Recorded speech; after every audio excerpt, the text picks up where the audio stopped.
Assalamualaikum warahmatullahi wabarakatuh.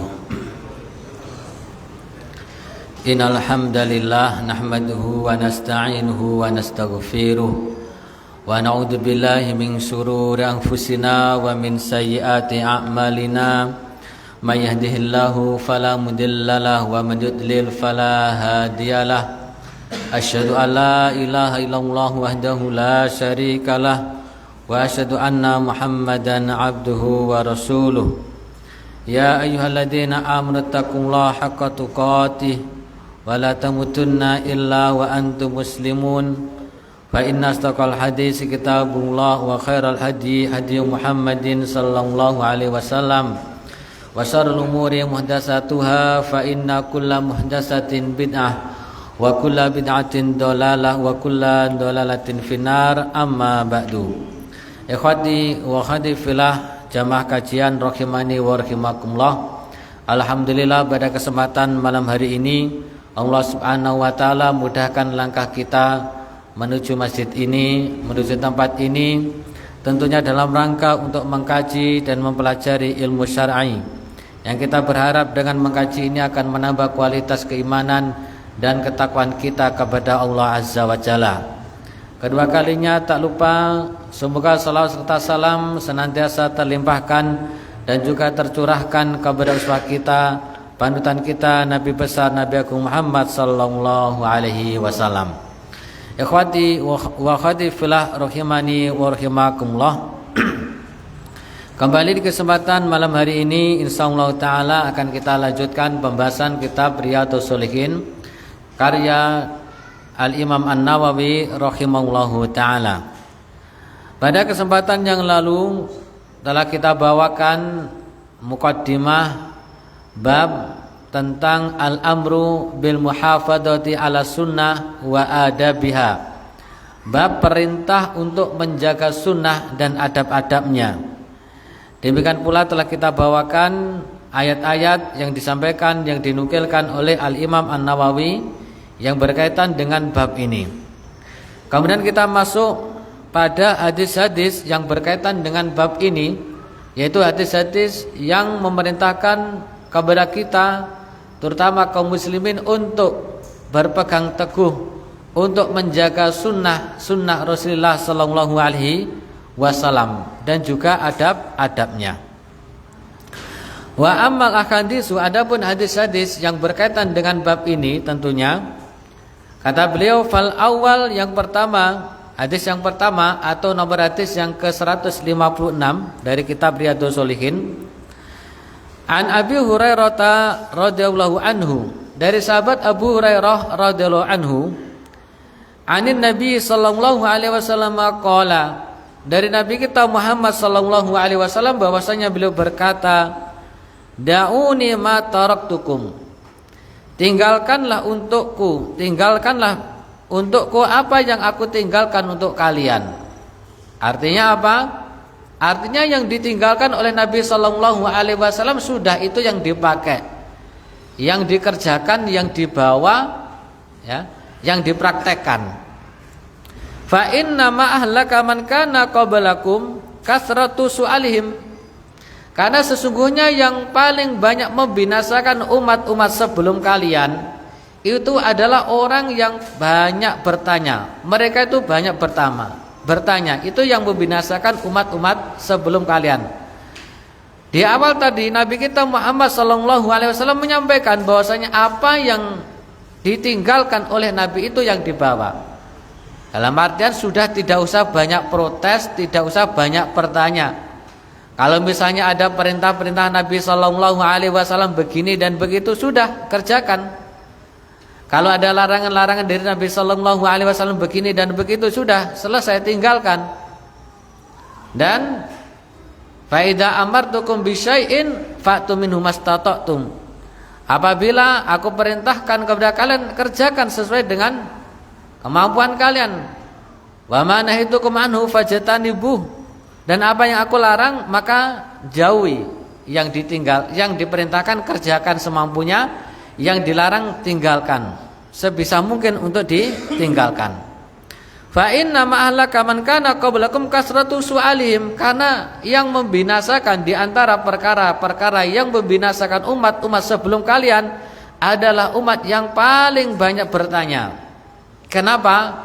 Karena kalau orang itu bertanya, itu terkadang malah menyulitkan mereka, ya. Malah menyulitkan mereka. Yang sebenarnya Allah Subhanahu wa taala mengasih sebuah syariat A, ya. Kemudian bertanya akhirnya dikasih ke syariat B. Kemudian bertanya lagi dikasih ke syariat C. Yang seharusnya ketika dikasih syariat A dikerjakan sudah selesai. Seperti kasusnya Bani Israel, umatnya Nabi Musa alaihissalatu wassalam. Ketika diperintahkan untuk menyembelih sapi, harusnya kan sudah sembelih saja sapi, mau besar kecil sembelih. Mau warnanya hitam, mau warnanya putih, pokoknya disembelih.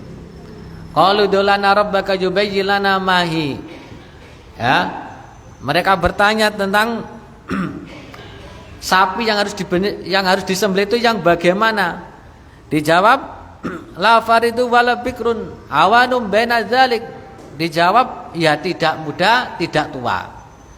Akhirnya dijawab oleh Nabi Musa ya tidak muda yang tidak apa? Tua.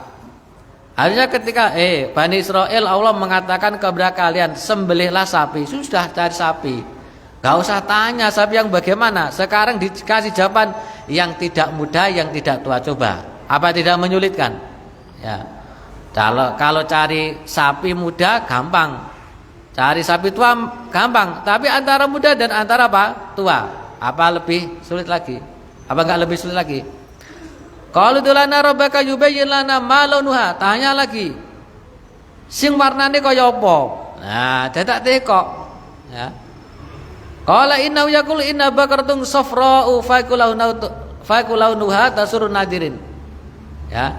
Yang warnanya kuning, yang indah, yang bagus. Nah, malah luwih angel maneh. Lebih sulit lagi. Tanya lagi yang kuning, yang bagus, yang bagaimana? Dijawab lagi oleh Nabi Musa alaihissalatu wassalam. La taskil harsa musallamatul lasyata fiha. Yaitu sapi yang tidak pernah digunakan untuk membajak. Sapi yang tidak pernah digunakan untuk mengairi sawah. Coba. Apa enggak lebih menyulitkan ya? Wong kon beleh sapi nek jumuk sapi selesai urusan kan itu. Dadak teko sapi sing piye jawab, sapi sing gak tuwek gak enom. Teko mana sing rupane piye? Sing rupane kuning. Teko mana? Tanya lagi, sing gak kuning sing piye? Ya, sing gak pernah nggih ngluku. Bahasa kita ngluku ya. Gak pernah nggih ngelepi. Gak pernah untuk mengairi sawah. Oh, Bapak gak sulit. Dan ternyata ujung-ujungnya hampir saja dia tidak mau menyembelih. Itu kan seperti itu. Orang itu banyak. Terkadang kita itu banyak tanya. Nanti di surga itu makanannya apa ya? Mosok buahe, gedange, semangkanya, pelemnya, ya, mangganya. Sudah enggak usah tanya, surga itu penuh dengan kenikmatan. Makanya ada yang tanya, ya, seorang sahabat tanya kepada Nabi sallallahu alaihi wasallam, ya. Dan ini mungkin banyak sebagian kaum muslimin mengatakan demikian, mata sa'ah, kapan kiamat? Ya, kapan kiamat? Tekok ciri-ciri ini, terus kapan kira-kira? Nabi hanya mengatakan hal a'dattalaha. Apakah kamu sudah siap-siap? Nah, wes enggak usah terlalu banyak masalah kiamat, sudah siap-siap belum apa itu untuk kiamat? Sama dengan tadi tanya surga itu bagaimana? Lah kamu itu sudah dijamin masuk surga apa belum gitu. Wong dijamin aja belum, sudah apa? Nanti kalau di surga begini bersama bidadari, digandeng bidadari, makan yang enak-enak. Wah, bayangannya yang enak-enak. Giliran suruh tahajud enggak mau, ya. Giliran suruh sholat tepat waktu 5 waktu di masjid enggak mau datang. Ini surga mana? Surga yang mana yang dia inginkan itu. Jadi yang ditinggalkan oleh Nabi, yang diperintahkan oleh Nabi sudah kerjakan. Orang usahakan ngomong, ya. Kerjakan yang bisa dikerjakan, yang maksiat ditinggalkan, yang ma'ruf yang baik-baik dilaksanakan. Waqtilafum ala anbiya'ihim. Dan di antara perkara yang membinasakan umat-umat sebelum kalian adalah waqtilafum ala anbiya'ihim, banyak menyelisih nabinya. nabi-nabi. Para nabi, para rasul itu diutus oleh Allah Subhanahu wa taala membawa wahyu, membawa risalah dari Allah Subhanahu wa taala, dan semua yang disampaikan oleh nabi dan rasul itu tidak ada yang salah, semuanya benar. Dari perkara yang kecil sampai perkara yang besar. Ya, itu semuanya benar. Ya. Tidak ada yang salah, tidak ada yang keliru. Dan ketika suatu umat itu menyelisih nabinya, menyelisih rasulnya, ini pernah dilakukan oleh umatnya Nabi Musa alaihissalatu wassalam, pernah dilakukan oleh umatnya Nabi Lut alaihissalatu wassalam, pernah dilakukan oleh umatnya Nabi Isa alaihissalatu wassalam, menyelisih perintah Nabi. Apa akibatnya? Apa ujung-ujungnya? Kebinasaan, ujung-ujungnya kehancuran. Maka demikian pula orang yang menyelisih perintah ajaran Nabi kita Muhammad sallallahu alaihi wasallam, ujung-ujungnya apa? Kebinasaan, ujung-ujungnya kehancuran. Menyepelekan perintah Nabi sallallahu alaihi wasallam, yang besar ataupun yang kecil sekali, yang dianggap itu remeh, yang dianggap itu adalah biasa, gak perlu, gak penting sunnah Nabi, maka tunggu kehancurannya, tunggu kebinasaannya. Karena Nabi dan juga para rasul, mereka tidak berkata, berbicara kecuali dengan wahyu dari Allah Subhanahu wa taala. Wa ma yantiqu 'anil hawa in huwa illa wahyu yuha. Nabi Muhammad sallallahu alaihi wasallam itu tidak pernah bicara dengan hawa nafsu, tetapi bicaranya itu dengan wahyu dari Allah Azza wa Jalla. Fa idza nahitukum an syai'in fajtanibuhu. Maka apa yang aku larang kepada kalian, jauhilah, tinggalkanlah. Ya. Apa yang dilarang oleh Nabi sallallahu alaihi wasallam, kita sebagai manusia, sebagai umat Islam berusaha untuk menjauhinya. Walaupun itu perkara yang sepele, ya, perkara yang ringan. La yasrabanna qa'iman, misalnya jangan kamu minum sambil berdiri. Ya itu sepele. Masa minum sambil berdiri aja enggak boleh? Ya, sepele. Ya boleh kalau mungkin ada darurat. Ya boleh kalau ada darurat. La taqulu bisyimal fa inna syaitana yaqulu bisyimal. Jangan makan dengan tangan kiri, karena setan itu makan dengan tangan kiri. Alah mangan wae mosok nggo tangan kiwa apa to? Bedane tangan kanan dengan tangan kiri, wong padha-padha tangane. Alhamdulillah duwe tangan kiri misalnya. Malah kadang pakai alhamdulillah, ya, sik kena dipakai, masih bisa dipakai tangan kiri, sekali-kali makan dengan tangan kiri. Pada Rasulullah mengatakan demikian, jangan sekali-kali kamu makan dengan tangan kiri, karena yang makan dengan tangan kiri itu adalah setan. Jangan makan dengan berdiri. Nah, jangan sekali-kali makan dengan berdiri. Sekarang acara-acara orang-orang kaya, walimah-waliman itu malah kadang nggak dikasih apa? Tempat duduk, nggak dikasih kursi, golek nggon nunggu ki nang ndi. Areng ndoprok ya gak menak kan itu. Ya, bature ngadeg ketoke alim men lungguh dhewe, lainnya berdiri. Nah, sudah mulai dirubah itu sunnah Nabi sallallahu alaihi wasallam. Makan dengan duduk dirubah menjadi makan dengan berdiri. Walayatubillah. Mungkin ini sepele menurut sebagian orang, gampang, ringan sebagian orang, tapi tidak. Apabila sudah bersentuhan dengan hadis Nabi sallallahu alaihi wasallam yang dilarang oleh Nabi sallallahu alaihi wasallam, walaupun kecil, itu dampaknya di belakangnya sangat besar. Dilarang meniup apa? Makanan, ya, didamu-damu. Ya, walah wong didamu gak oleh nyapa to. Disebul-sebul daripada ngipasi ya nenek kipas. Nah, misalnya dia bantah seperti itu. Ini sunnah Nabi. Kalau panas bagaimana? Ya panas dikipat-kipati pakai tangan atau atau di apa ini? Ditimang-timang, ya. Kipasnya pakai tangan atau apa itu. Jangan ditiup-tiup. Nah, ternyata setelah diteliti oleh para pakarnya, para ahlinya, itu ketika kita meniup makanan itu banyak sekali bakteri-bakteri rusak, kuman-kuman yang masuk pada makanan tersebut. Nabi sudah memperingatkan 1400 tahun yang lalu. Para dokter baru mengadakan penelitian abad ini, tahun ini gitu. Jadi jangan menyepelekan sunnah Nabi walaupun sedikit, walaupun kecil. Ya, mending kita mengatakan sami'na wa ta'na walaupun kita belum bisa mengerjakannya itu. Tapi jangan sampai meremehkan. Yang kecil-kecil tadi, makan dengan tangan kanan, makan dengan berdiri, ya, makan dengan duduk, minum dengan duduk, itu jangan sampai diremehkan. Meniup makanan dijauhi. Karena itu ada sunnah Nabi sallallahu alaihi wasallam.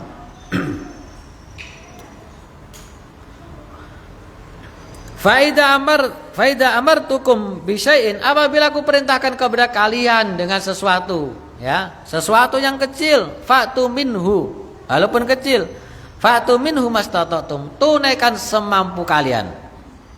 Di dalam melaksanakan ketaatan, melaksanakan ibadah kepada Allah Subhanahu wa taala, tunaikan semampu kita. Ya. Yang paling tidak itu bisa menggugurkan yang wajib-wajib saja. Minimal yang wajib-wajib dikerjakan. Sholat 5 waktu, yang 5 waktu kerjakan sebaik-baiknya. Yang lain sunnah, mampu kerjakan sebaik-baiknya. Kalau tidak mampu 12 rakaat sholat sunnah rawatib qabliyah dan ba'diyah, karena ini pahalanya sangat besar. Apa itu pahalanya? Bangunkan istana surga oleh Allah Subhanahu wa taala kelak di hari kiamat. Bayangkan, jenengan bangun rumah pirang tahun nyelengi, umur 30 tahun baru punya rumah. Alhamdulillah, ada yang ini belum 40 tahun belum punya rumah, 50 tahun belum punya rumah, bahkan ada yang sudah punya cucu belum punya rumah. Gak usah apa? Gak usah minder, masih ada rumah di surga yang bisa ditempati yang lebih mewah. Nah, kalau di dunia dia sudah tidak punya rumah, kemudian sholat sunnahnya ya aras-arasen, ya, sholat sunnahnya sehari cuma 1 kali saja, ya nanti di akhirat rumahnya nggak bisa besar, ya, rumahnya yang mungkin kecil itu aja, oleh tiang itu, ya, cuma dapat tiangnya saja, tiang 2. Loh kok tiangnya cuma 2? Loh kamu di dunia sholatnya cuma 2 kali 2 rakaat tok sehari. Nah, yang 12 rakaat aja dapat rumah besar, istana besar. Yang sedikit ya dapatnya sedikit kecil. Ya. Jadi di dalam masalah ketaatan kerjakan semampu kalian, ya, sebisa mungkin. Ya, dengan kejuhudan, dengan kesungguhan untuk melakukan ketaatan kepada Allah Subhanahu wa taala. Hadis tadi, hadis muttafaqun alaih, disepakati kesahihannya oleh Al-Imam Al-Bukhari dan juga Imam Muslim. Kemudian ikhwati wa akhwati fillah rahimani wa rahimakumullah, kita lanjutkan hadis yang kedua, ya. Hadis yang kedua atau hadis yang ke-157. An Abi Najih Al-Irbad Ibn Sariyah, dari Abu Najih Irbad bin Sariyah radhiyallahu anhu qala, beliau pernah mengatakan, wa'adana Rasulullah sallallahu alaihi wasallam mau'idatan balighatan. Rasulullah sallallahu alaihi wasallam pernah memberikan nasihat kepada kami dengan nasihat yang sangat dalam, yang sangat menyentuh, sangat dalam, sangat menyentuh. Dan demikianlah Nabi kita Muhammad sallallahu alaihi wasallam apabila beliau memberikan nasihat, memberikan petuah, maka petuahnya, nasihatnya sangat menyentuh. Apalagi nasihat-nasihat petuah-petuah di detik-detik akhir hayatnya Nabi Muhammad sallallahu alaihi wasallam sangat dalam. Dan inilah kelebihan Nabi kita Muhammad sallallahu alaihi wasallam, utiya jawami'ul kalam. Nabi Muhammad sallallahu alaihi wasallam itu diberikan jawami'ul kalam, kalimat yang ringkas, padat, tetapi maknanya sangat luas. Apabila digali, dicari tafsirnya, dicari makna apa yang disampaikan oleh Nabi sallallahu alaihi wasallam itu sangat luas. Beda dengan kita. Kita ini ngomongnya banyak, 1 jam, 2 jam, cari kesimpulannya, rangkumannya. Alah paling cuma 2 garis, 2 baris. Intinya apa? Cuma 2 baris. Coba kalau antum misalnya khutbah Jumat, dengarkan yang khutbah itu. keluar dari khutbah, apa intinya Pak? Oh, intinya iman takwa. Wes gitu. Intinya apa? Intinya adalah berbakti kepada kedua orang tua. Intinya apa? Intinya adalah anjuran untuk memperbanyak sedekah. Tetapi Nabi Shallallahu Alaihi Wasallam kebalikannya, ngomongnya sedikit, bicaranya sedikit, tetapi bicara yang sedikit tersebut apabila digali dan digali, apabila dipahami, dimengerti maksudnya, makna-maknanya, Masya Allah, bagaikan ilmu yang sangat luas, bagaikan yaitu laut yang sangat luas yang tidak bertepi. Wajilat minhal qulub. Nabi Shallallahu Alaihi Wasallam memberikan nasihat yang sangat menyentuh, yang menjadikan hati-hati itu terenyuh. Wadarafat minhal uyun, dan menjadikan air mata menetes sampai menangis, ya, sampai menangis. Mata-mata kita sampai menangis. Fakulna, maka kami pun bertanya, maka kami pun mengatakan, ya Rasulullah, ka'annaha mau'izatu muwaddi'in fausina. Wahai Rasulullah, nasihat ini seolah-olah nasihat orang yang mau perpisahan, orang yang mau meninggalkan. Fausina, maka berikan nasihat kepada kami. Berikan nasihat, wasiat kepada kami, yaitu kepada umat Islam ini. Qala, kemudian Rasulullah SAW mengatakan, usikum bitaqwallah. Aku nasihatkan kepada kalian untuk senantiasa bertakwa kepada Allah Subhanahu wa taala. Karena ketakwaan adalah sumber kebahagiaan. Ketakwaan akan yang menjadikan manusia bahagia dunia dan bahagia akhirat. Ketakwaan adalah wasiat manusia yang pertama sampai manusia yang terakhir, nabi yang pertama sampai nabi yang terakhir. Ketakwaan adalah yang akan menjadikan manusia mendapatkan kesuksesan yang abadi, yaitu di surganya Allah Subhanahu wa taala. Maka wasiat yang pertama yang beliau wasiatkan kepada kita adalah agar kita senantiasa bertakwa kepada Allah Subhanahu wa taala, berusaha menjalankan perintah-perintahnya dan berusaha menjauhi larangan-larangannya. Was-sam'i wat-ta'ati. Yang kedua, dan hendaknya senantiasa dengar dan taat. Senantiasa mendengar dan taat kepada siapa? Kepada pemimpin. Wa in ta'ammara 'alaikum 'abdun, walaupun nanti kalian dipimpin oleh seorang budak Habasyi yang orangnya hitam, yang mungkin sebagian orang merendahkannya, dan ini bisa mungkin terjadi. Disebutkan tafsirnya, maksudnya bisa jadi budak-budak yang tadinya menjadi budak itu bisa menjadi pemimpin. Dengan cara apa misalnya? Dengan cara golabah, penggulingan, ya, penggulingan. Pemerintah yang ada digulingkan oleh budak, kemudian budak menjadi pemimpin. Orangnya hitam, legam, tidak cakep, tapi dia jadi pemimpin, maka rakyat wajib taat dan wajib mendengar. As-sam'i wa ta'ati. Jadi kalau kita ditanya, kenapa Anda ini taat kepada pemerintah, taat pada presiden, Nabi SAW yang mengatakan, ya, bukan kita hanya ada urusan politik, bukan. Ada kepentingan politik, ada udang di balik batu, tidak. Karena Nabi SAW yang mengatakan, usikum bitaqwallahi azza wajal was-sam'i wa ta'ati. Dengar dan taat, walaupun yang memerintah nanti seorang budak. Itu wasiat Nabi Sallallahu Alaihi Wasallam.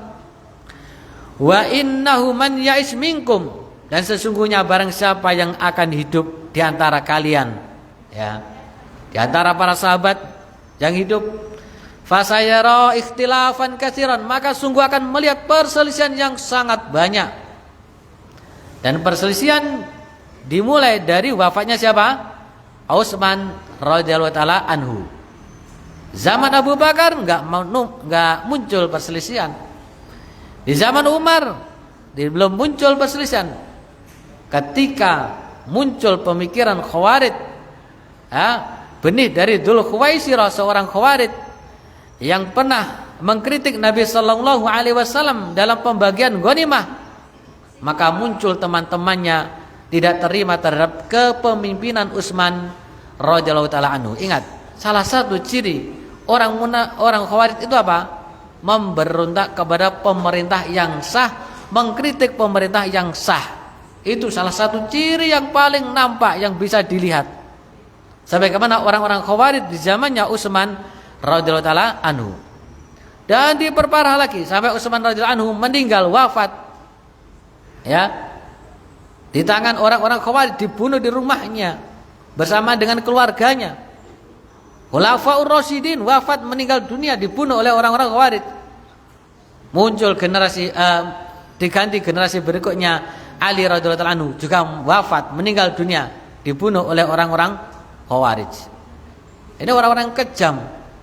Dan ciri mereka hampir sama di sepanjang masa, ya.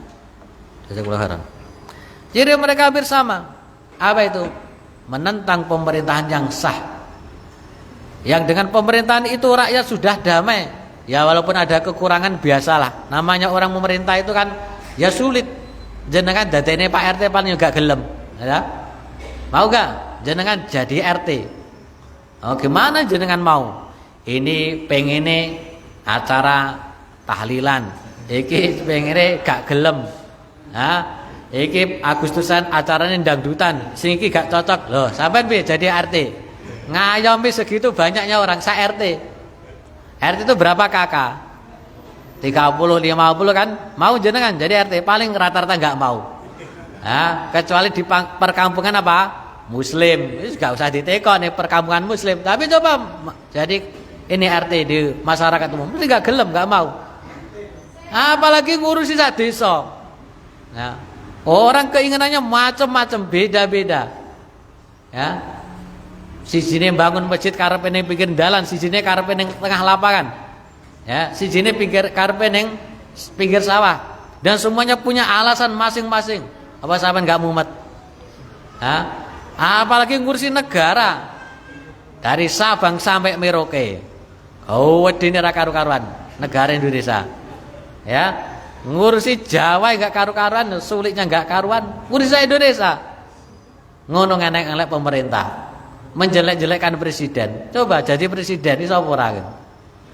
Ya, menjadi RT kakak belum apa itu tentu bisa. Jadi lurah oyok-oyokan ya. Ya. Belum jadi sudah rebutan ya. Sudah harus perang tanding. Gitu.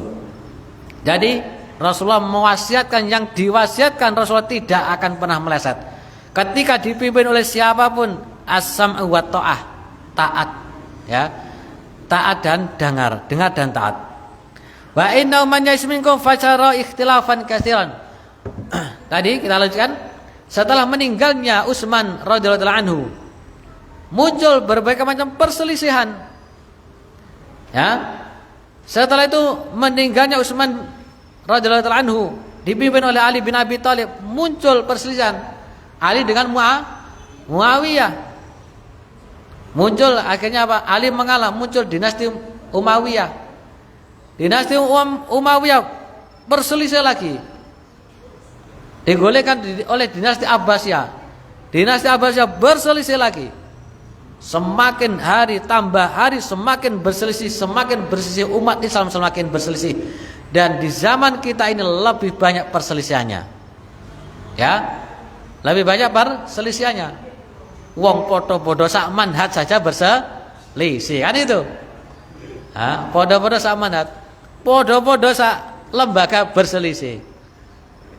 Sama-sama sak yayasan ya berselisih itu. Mau nggak mau kita terima kenyataan pahit seperti ini. Ya. Ya biasalah nak berselisih. Makanya iki gak cocok kayak biasa itu. Dalam fenomena kehidupan ya, bermasyarakat biasa. Kenapa? Karena Rasulullah sudah mengatakan demikian. Tetapi perselisihan bukan menjadi ya sebentar berselisih, tidak. Tetap dicari mana yang benar. Ya, tetap berusaha untuk mencari sebuah kebenaran. Fa innahu man yasminkum fasayara ikhtilafan katsiran, akan menemui perselisihan yang sangat banyak, bingung. Ya.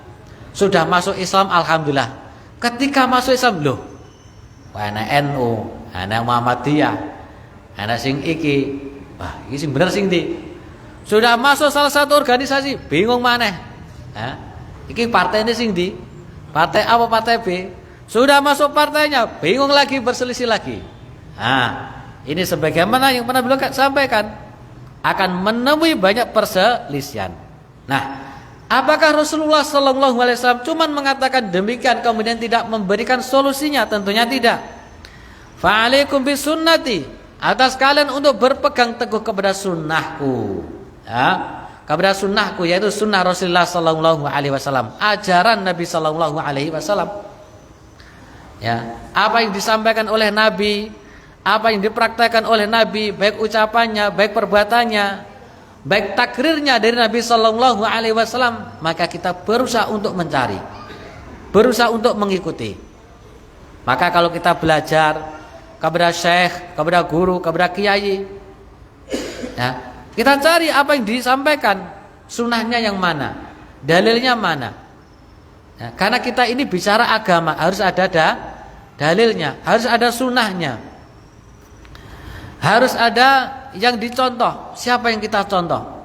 Kalau kita melakukan amalan A, melakukan amalan B, ya orang itu beramal ya sah-sah saja. Cuman ada enggak contohnya? Apalagi dinisbatkan ke dalam Islam, kepada agama Islam. Kalau ada contohnya, ada dalilnya, silahkan, alhamdulillah. Kalau tidak, apa mending tidak lebih baik kita tinggalkan. Yang ada contohnya saja itu sudah banyak, memenuhi memori harian kita. Dari bangun tidur sampai tidur kembali itu sudah banyak sunnah yang harus kita kerjakan. Dan masih banyak yang kita tinggalkan. Buat apa kita cari sunnah-sunnah yang selain sunnahnya Rasulullah SAW? Maka belum mengatakan fa'alaikum bisunnati, pegang teguh, pegang erat, pegang kuat sunnahku, ajaranku, ajaran Nabi Sallallahu Alaihi Wasallam. Wa sunnatil khulafair rasyidin al mahdiyyin, dan sunnahnya khulafaur rasyidin. Siapa khulafaur rasyidin? Abu Bakar, Umar, Utsman, Ali. Kenapa? Karena sunnah Nabi dengan sunnah khulafaur rasyidin itu satu, sama. Yang dilakukan khulafaur rasyidin itu insya Allah diridhoi oleh Rasulullah Sallallahu Alaihi Wasallam. Yang merupakan sunnah khulafaur rasyidin itu termasuk sunnahnya Nabi Muhammad Sallallahu Alaihi Wasallam. Yang dilakukan Abu Bakar radhiyallahu anhu itu merupakan sunnahnya Nabi Sallallahu Alaihi Wasallam.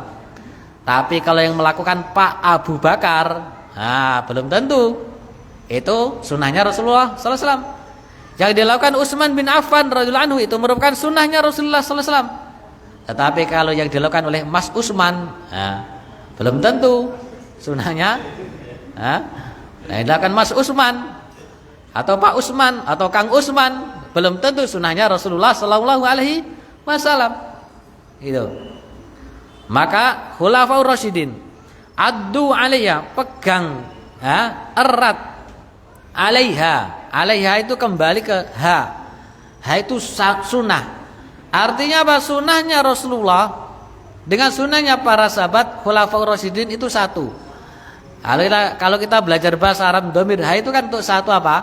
Perempuan. Hu, huma, hum, ha, kan itu. Ha, huma, hunna. Ha itu untuk satu perempuan. Berarti sunnah itu kan mu'annas. Sunnah Nabi dengan sunnah khulafaur rasyidin itu satu, sama. Tidak menyeleweng mereka. Mereka adalah orang-orang yang sudah direkomendasikan oleh Nabi kita Muhammad sallallahu alaihi wasallam. Bin nawajid, gigi, apa itu? Gigit dengan nawajid, dengan gigi geraham. Gambaran untuk berpegang teguh kepada sunnah Rasulullah sallallahu alaihi wasallam seperti menggigit dengan gigitan gigi geraham. Itu. Bahkan disebutkan di riwayat yang lain, ketika Rasulullah SAW menyebutkan bahwasanya akan terjadi perselisihan yang sangat banyak, kata beliau, fatrukitil kal firaq, tinggalkan firqah-firqah. Jadi kalau sekarang itu banyak kelompok-kelompok, maka tinggalkan kelompok-kelompok tersebut. Pegang sunnahku, sunnah Nabi Sallallahu Alaihi Wasallam, walaupun kamu harus menggigit pohon, seperti itu, sampai seperti itu. Kalau kelompok-kelompok ini bertentangan dengan sunnah Nabi, tinggalkan. ikuti sunnah Nabi, walaupun nanti kamu sampai seperti menggigit pohon. Saking pentingnya untuk berpegang teguh kepada sunnah Rasulullah Sallallahu Alaihi Wasallam. Wa iyyakum, hati-hati kalian. Ya, hati-hati kalian.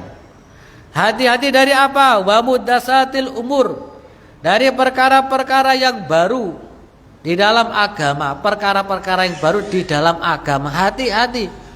Setiap hari, hampir setiap hari, setiap bulan ada aja acara-acara yang baru, dikir-dikir yang baru, bacaan-bacaan Al-Quran yang baru, tata cara ibadah yang baru, tata cara sholat yang baru yang tidak pernah diajarkan oleh Nabi kita Muhammad Sallallahu Alaihi Wasallam. Yang dulu tidak pernah dilakukan oleh Nabi Sallallahu Alaihi Wasallam itu dilakukan, dikerjakan, dibuat, dianyar-anyari, diinovasi. Kalau masalah dunia inovasi alhamdulillah bagus, apalagi sekarang ini. Inovasi sekarang yang paling ditunggu-tunggu oleh masyarakat apa? Inovasi air berubah menjadi bensin. Nah, itu inovasi, coba itu. Bensin dirubah jadi air dirubah menjadi bensin. Coba temukan itu. Itu bagus itu, inovasi seperti itu. Tapi kalau agama sudah enggak usah diinovasi. Sudah ada contohnya Nabi Sallallahu Alaihi Wasallam. Dipraktekkan oleh para sahabat, copy paste, di copy dan di paste, selesai. Dilakukan oleh mereka, kita lakukan. Gak dilakukan oleh mereka, tidak kita lakukan, sudah selesai. Jangan nambah-nambahi. Bahasa kita, bahasa kuliahnya itu diparafrase gitu. Ya, gak perlu seperti itu. Jadi hati-hati dari setiap perkara yang baru. Wa inna kulla bid'atin dolalah, karena setiap bid'ah itu dolalah, kesesatan. Nah, jadi bahasa bid'ah itu ya ada hadisnya. Bukan kalau bicara bid'ah ciri-ciri ini sawah. Apa sawah? Salafi Wahabi. Nah, tidak, bid'ah Nabi sallallahu alaihi wasallam mengatakan bid'ah wa kullu bid'atin dolalah, setiap bid'ah adalah kesesatan. Nabi sendiri yang mengatakan, bukan kita yang mengatakan, kita hanya menukil, menyampaikan bahwasanya Nabi mengatakan wa inna kulla bid'atin dolalah, setiap bid'ah itu adalah kesesatan. Sudah fix, sudah finish dari Nabi kita Muhammad sallallahu alaihi wasallam. Rawahu Abu Dawud, At-Tirmidzi wa qala hadisun hasanun sahih. Diriwayatkan oleh Imam Abu Dawud, At-Tirmidzi, Imam At-Tirmidzi mengatakan hadis ini hasan sahih. Kemudian ikhwati wa akhwati fillah rahimani wa rahimakumullah. Kita lanjutkan hadis yang ketiga, as-salisu.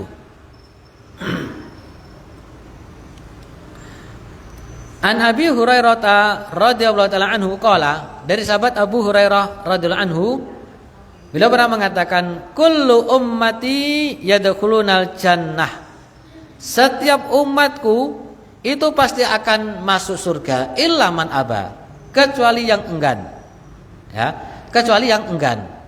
Jadi umat Islam asalnya, kalau umat Islam itu benar-benar mengikuti Nabi Muhammad sallallahu alaihi wasallam, finish, fix akan masuk apa? Surga. Illa man aba, kecuali yang enggan. Karena memang ada umat Nabi yang enggan, yang enggak mau masuk surga, gitu. Qila wa man ya'ba ya Rasulullah. Maka tentunya sahabat bertanya, siapa yang enggan itu wahai Rasulullah? Kok ada umatmu yang enggak mau masuk surga? Kata Rasulullah sallallahu alaihi wasallam, man ata'ani dakhala jannah. Yang taat kepadaku masuk ke dalam surga.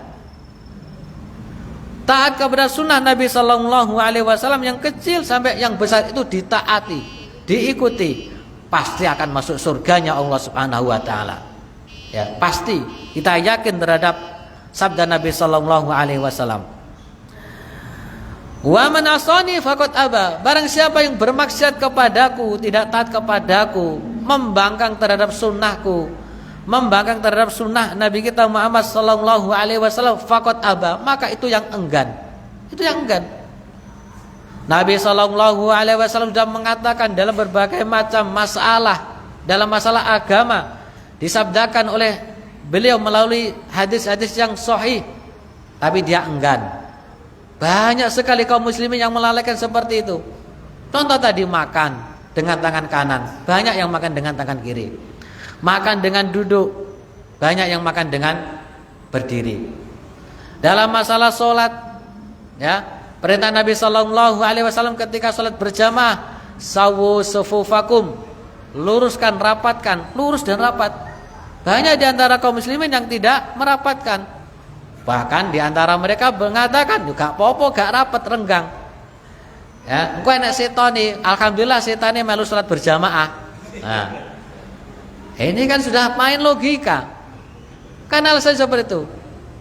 Nabi SAW mengatakan merapatkan agar diluruskan, dirapatkan agar apa? Tidak ada setan yang masuk. Ya dia beralasan ini enak setan masuk malah alhamdulillah dijak sholat. Loh, ini perkataan tokoh seperti itu yang menjadi panutan manusia, memiliki pengikut yang ribuan, jutaan. Ya. Hadis Nabi SAW dibenturkan dengan pendapatnya. Waliyadzubillah. Padahal sudah sangat jelas. Dan sekian banyak hadis-hadis Nabi SAW yang dilalaikan, yang dianggap sepele.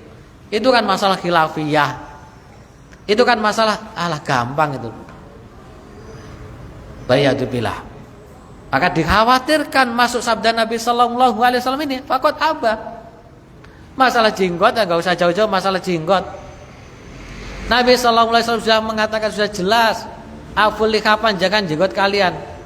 Wafu syawarib, pendekkan kumis kalian. Sudah jelas. Kok masih ditentang? Semakin panjang jenggotnya ya semakin gak cerdas. Ya.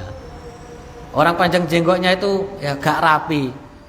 Orang panjang jenggotnya itu ya ada kadang mengatakan seperti kambing misalnya. Waliyadzubillah. Padahal Nabi SAW sudah mengatakan sangat jelas seperti itu. Masih ditentang. Ini sunnah kecil memang menurut sebagian mereka, tetapi di hadapan Rasulullah SAW ini perkara yang besar. Karena Rasulullah SAW tidak berbicara dengan hawa nafsunya, tapi wahyu dari Allah Subhanahu wa Ta'ala. Rawal Bukhari, hadis sahih diriwayatkan oleh Al-Imam Bukhari. Taib. Kemudian berikutnya hadis yang kelima, yang keempat, Ar-Rabi'u, atau nomor hadis yang ke-159. An Abi Muslim, dari Abu Muslim, wakila Abi Iyas Salamah bin Amr ibn al-Aqwa. Nama lainnya adalah Abu Iyas Salamah bin Amr ibn al-Aqwa radhiyallahu anhu. Anna rajulan, bahwasanya ada seseorang, akala inda Rasulullah sallallahu alaihi wasallam bishimalihi. Ada seseorang yang makan di sisi Rasulullah SAW dengan tangan kirinya. Ini sudah terjadi pelanggaran terhadap sunnah Nabi di zaman Nabi itu sudah ada, dan mau dilanggar lagi di zaman ini. Faqala, kemudian Rasulullah mengatakan, kul biyaminika, makan dengan tangan kanan. Mangano nggo tangan tengen, makan kamu dengan tangan kanan. Qala, orang tadi mengatakan, la astati, aku tidak bisa. Dia tidak bisa itu bukan karena memang bawaannya kede, ngertos kede, dari bayi itu kede, tidak. Dia tidak bisa itu karena meremehkan, karena sombong, karena takabur. Ibaratnya tadi loh, wong mangan go tangan kiwa nyapo ora oleh. Oh, bedane tangan kiwa karo tangan kanan. Ya. Apa bedanya tangan kanan dengan tangan kiri? Ya, kalau orang bodoh-bodohnya ya beda toh Mas. Wong kanan ya, tulisannya beda, kanan karo kiri beda. Ya. Nah, wong sak goblok-gobloke orang gitu. Wong kanan yang ngene, kiri yang ngene, beda loh Mas. Dibeda-bedakan. Apalagi sunnah Nabi Sallallahu Alaihi Wasallam dibeda-bedakan. Aku nggak bisa. Aku nggak bisa makan dengan tangan kanan. Ma manau illal kibar. Tidak ada yang mencegah orang tersebut mengatakan demikian kecuali kesombongan. Sombong dia. Nggak mau makan dengan tangan kanan. Fama rafa'aha fihi. Apa kata Rasulullah sallallahu alaihi wasallam di riwayat yang lain, mastata'ta, kamu enggak bisa. Betul. Ketika tangan diangkat enggak bisa. Ya. Ketika mau makan enggak bisa, tangannya enggak bisa bergerak. Kenapa? Menentang sunnah Rasulullah sallallahu alaihi wasallam. Dalam masalah makan dengan tangan kanan, dalam masalah bersiwak, ya. Ada hadis yang menyebutkan demikian. Sunnah Nabi Sallallahu Alaihi Wasallam itu walaupun kecil menurut kita, Walaupun kecil menurut manusia, ingat itu adalah wahyu dari Allah Subhanahu wa taala. Jangan diremehkan. Ya. Ketika kita mau tidur diperintahkan untuk apa? Kebat-kebat. Ya. Kebat-kebatnya kecil, remeh. Tapi kalau itu diremehkan, ingat tunggu kebinasaan. Ya. Kebinasaan orang tersebut. Ya. Ketika bangun dari tidur diperintahkan untuk apa? Cuci tangan, jangan makan dulu, jangan ini dan itu, cuci tangan dulu. Jangan diremehkan, itu walaupun kecil. Coba kalau dia berani melanggar kemudian dengan meremehkan sunnah Nabi, ingat tunggu kebinasaan, tunggu balasannya. Karena Nabi tidak bicara dengan hawa nafsu, tapi bicara dengan wahyu dari Allah Subhanahu wa taala. Ya, apa yang beliau sampaikan, apa yang beliau keluarkan itu dari wahyu Allah Subhanahu wa taala. Kemudian berikutnya hadis yang kelima. Kita cukupkan sampai hadis yang kelima. An Abi Abdullah An-Nu'man bin Bashir radhiyallahu anhuma. Dari Abdullah Nu'man bin Bashir. Ya, Nu'man bin Bashir. Ini hadisnya yang terkenal itu innal halala bayyinun wa innal harama bayyinun ya. Sesungguhnya yang halal itu sudah jelas, yang haram itu sudah jelas. Wa bainahuma umurun mustabihatun, antara keduanya ada perkara-perkara yang samar. Ya. La ya'lamuha katsirun minan nas, yang tidak banyak diketahui oleh manusia. Yang terkenal bawakan hadis itu. Tapi belum memiliki hadis yang lain, yaitu hadis ini. Qala, beliau mengatakan sami'tu Rasulullah sallallahu alaihi wasallam, aku pernah mendengar Rasulullah sallallahu alaihi wasallam pernah mengatakan, la tusawwunna sufufakum. Kalian luruskan, sungguh kalian luruskan saf-saf kalian. Aw la yukhalifannallahu baina wujuhikum, atau Allah Subhanahu wa taala akan mendatangkan, memunculkan perselisihan di antara wajah-wajah kalian, di antara diri-diri kalian. Ini perintah Nabi. Luruskan saf. Ini kan perkara yang sepele, gampang. Sebagian kaum muslimin menganggap Allah ora lurus-lurus nemen ya apa-apa lah. Hah? Ora lurus-lurus nemen gak apa-apa, gak rapat-rapat nemen gak apa-apa. Tidak. Ini sunnah Nabi yang memerintahkan Nabi Muhammad sallallahu alaihi wasallam. Kalian luruskan saf-saf kalian, atau Allah Subhanahu wa taala akan jadikan kalian senantiasa berselisih. Mungkin ada yang mengatakan, "Lah itu sampai wis lurus-lurus kok ya berselisih." Nah, yang lurus-lurus saja berselisih, apalagi yang tidak lurus gitu, logikanya seperti itu. Ya. Kadang orang seperti itu, sing ngaji wae ya ora pinter-pinter lah apa. Sing ngaji ora pinter-pinter apane juga ngaji kan itu. Sing ngaji wae ya kelakuane ya sik elek lho. Sing ngaji wae kelakuane sik elek apane sing gak ngaji luwih elek nemen gitu. Juga kadang jilbaban atine urung ditata. Lah sing jilbaban aja hatinya belum bisa ditata, apalagi yang bisa tidak jilbaban itu loh. Jadi logikanya itu jangan dibolak-balik. Nah, maka meluruskan, merapatkan shaf itu perintah Nabi sallallahu alaihi wasallam.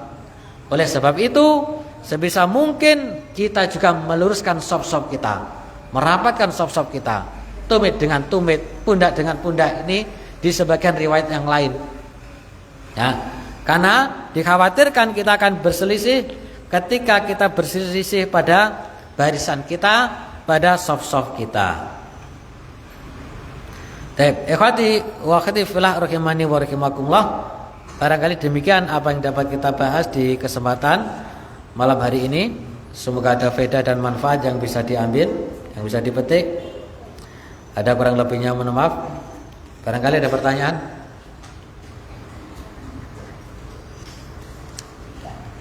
Cukup, enggak ada. Kita akhiri subhanakallahumma wa bihamdika asyhadu alla ilaha illa anta astaghfiruka wa atubu ilaik.